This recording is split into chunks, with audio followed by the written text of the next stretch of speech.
So I think, in a sense, it's the fact that it is a gold rush into data that's led to the the space that we're in now. That there's been a, I mean, what the interesting thing about the GDPR is that it's a really user kind of consumer data subject focused piece of legislation, and I think we're starting to see the pushback of what that actually means for tech companies when you have regulation that's strongly kind of focused on the rights of the individual.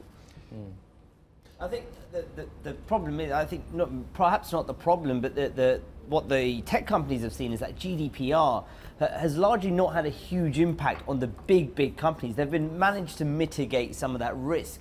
And I think that that's why you saw them very positive, very happy about any kind of federal legislation, particularly as the lawmakers in the US were talking about the benefits that GDPR brought. So they're thinking that perhaps a US-style law could come into effect that looks a little bit like GDPR. I just wanted to ask you, Josh, though, do you get a sense that the lawmakers in the US have a sense of what a piece of legislation around data privacy even looks like at the moment? Because when I look at it, it seems that they look a bit clueless. Right, and I think they're in a very difficult position, right? Because the GDPR has gone through that stage where it's been really tough. I mean, there's been loads of kind of sticky bits of implementation going on, but we've not yet seen it get to the point of, the introduction of it, which is to let consumers be better, kind of give them more power over the way that they are targeted to and better understand the way that tech companies are using their data. I don't think we're there yet.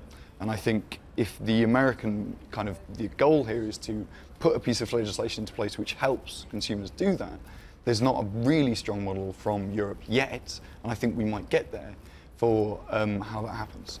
The trouble with GDPR is that it's actually made the process of finding information on the internet more complicated, because every time you come to a site that you're new to, you get a box that pops up that insists that you cannot access the site until you click the button saying that you will accept them putting little programs on your system.